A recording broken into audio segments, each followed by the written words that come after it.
Hello there, this is Chris Decato with another Pro Tools poke around, walk through kind of whatever video.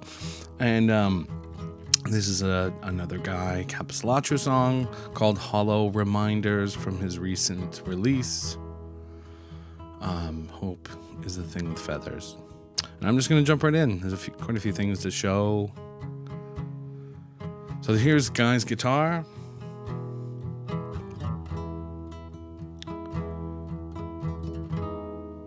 And I just love the way he played this part. And I especially loved the little melody that we heard right in the beginning there. And that's on this bluish kind of track here. And it's going to come up again.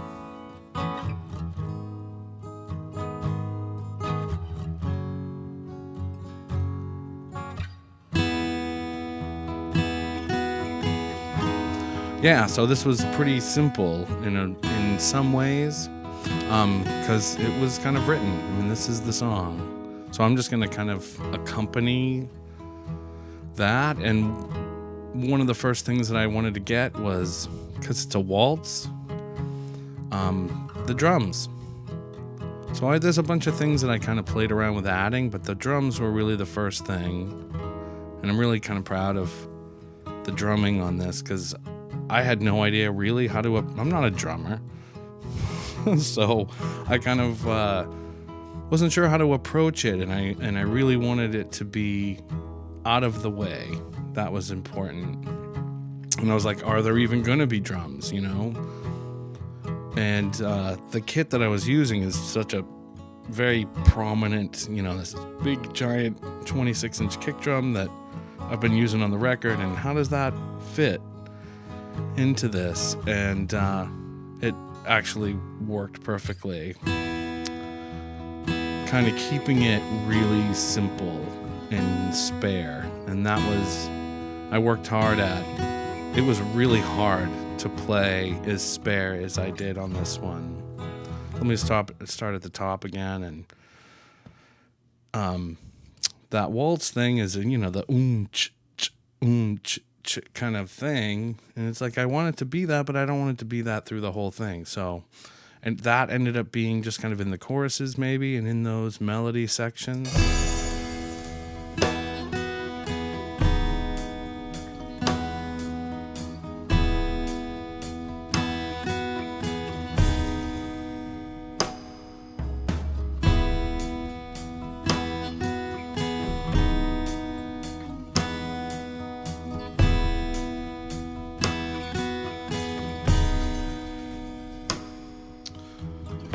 And then here, just wide open,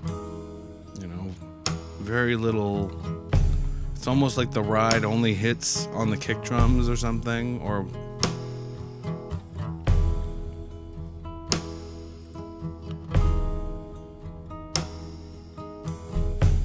and I just kind of loved the way that felt. So that's the drums. I mean, that kick is and huge. It's crazy. This big pillow. And I just love it in there. So after that, the next thing was just kind of playing around with what accompaniment, so here's the Rhodes, plays these pretty parts. There's all this pretty stuff you can do.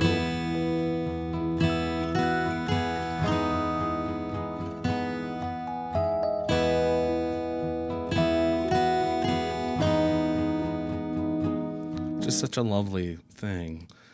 And so one of the things that came up right away was that had worked in one of Guy's songs before, I think it's called Patterns, was the harp, which I have this in Contact. I have this really pretty harp sample that plays really well, and I don't know how to play a harp, but I can play it on the piano kind of thing. So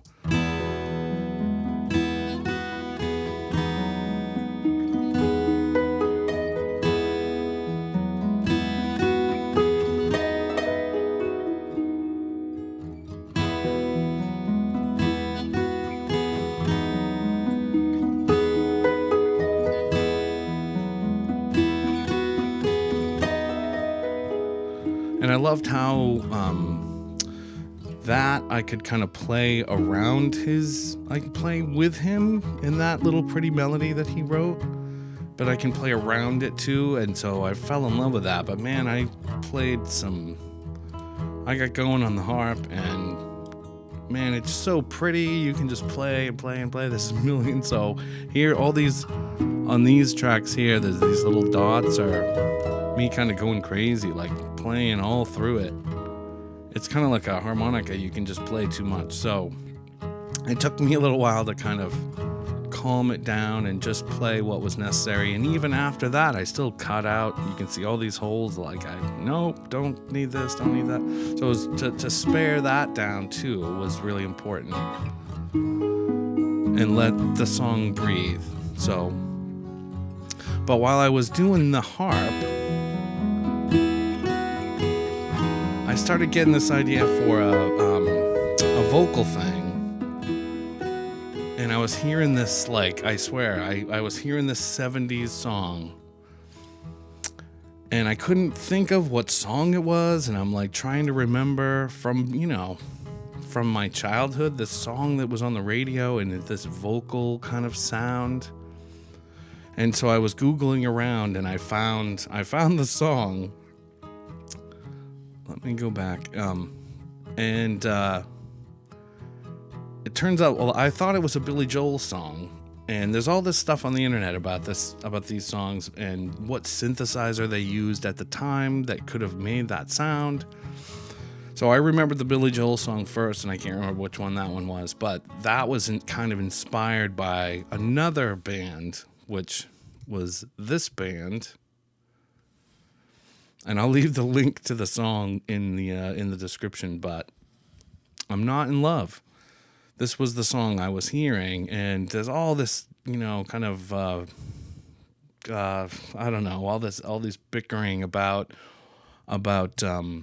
what instrument it was that played. After listening to the song, it was definitely a recorded thing. It wasn't Mellotron, and it wasn't the PPG or PGG, whatever, that crazy, like the precursor to the Fairlight that Thomas Dolby used. There's all this stuff on the internet about it, and I grabbed just a little chunk of the song to play, and I'm sure you'll recognize it right away.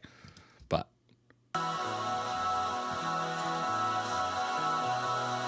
so, but this vocal kind of sound was the thing I was kind of hearing. So that kind of vocal thing, and I gotta play. There's this weird part of the song, right? That I didn't remember this. How could this was on the radio 1,000 times a day, in 1978 or whenever it was that it even came out. It has this weird, like, middle section where, like, the bass is noodling and this weird whispering. Big boys don't cry. It's just so bizarre. Anyways, it's a really beautiful song. And I'm getting totally sidetracked. But so, in looking around for that kind of sound, because I was trying to figure out what instrument like I was thinking it was a synthesizer too in my memory, like that, memory of a song from the 70s is like, anyways. So I've got a probably dozens of different choirs, and like from a church choir to a like a classical kind of choir to a gospel kind of choir. And I found this one library that I've got that has all the vowels, and they're doing, oohs and e's and ahs and u's or whatever, and m's. And so it turned into this, what I found that really was working. And let me just play it along with the guitar, is e's.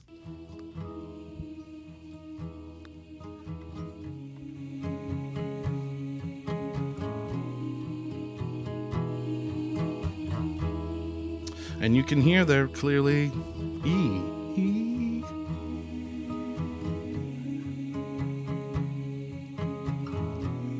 And that was working for me to do that same kind of washy, pretty pad that I was looking for.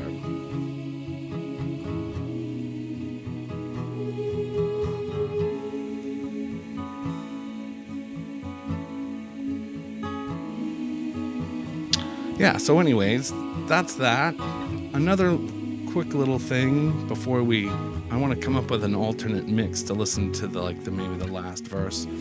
But before that,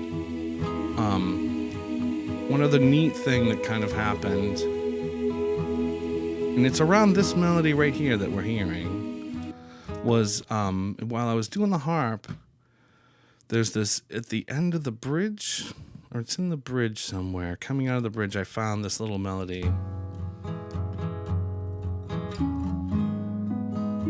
It's right here.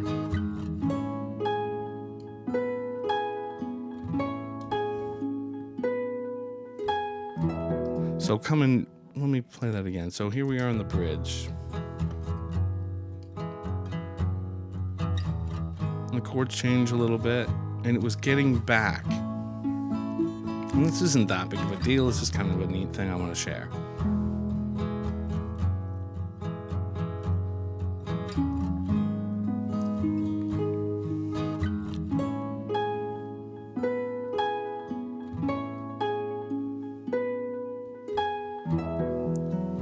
And I loved the way that it sounded on the harp. That's where I found it. I was kind of playing along with Guy's guitar there. And I don't think I needed to make room. I can't remember exactly. It was just such a pretty moment in the song, and so I kind of wanted to accentuate that with the steel. And to do it, I tried for a while, to figure out a way. Here's all my, look at me. All my steel takes, trying to get the right thing.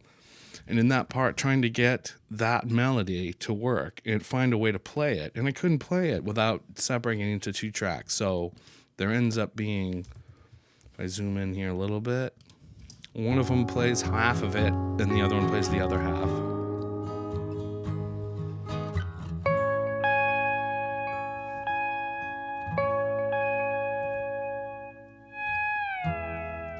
So that's one half, and then the other half.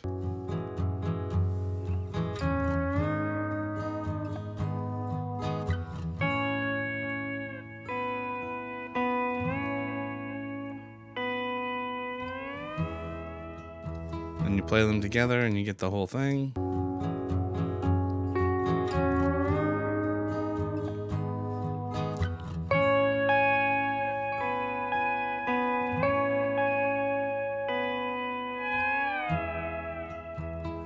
And you get the little, sliding together thing at the end. And such fun. I love that kind of stuff. So, okay, so now let's decide what a mix might be. I mean, one of the things that's really prominent in this song is his guitar. So it might be cool to kind of mute that and not have that. And maybe we'll have the steel and the harp and the girls, and Mara Flynn sang some lovely background vocals and some oohs, so we'll listen to that and Guy's vocals, and we'll jump here the second half of the last verse. I know that you're feeling afraid. I wish I could take your pain. It's all so damn surreal and so super real. I hope it stops feeling this way. I hope it stops feeling this way. I hope it stops feeling.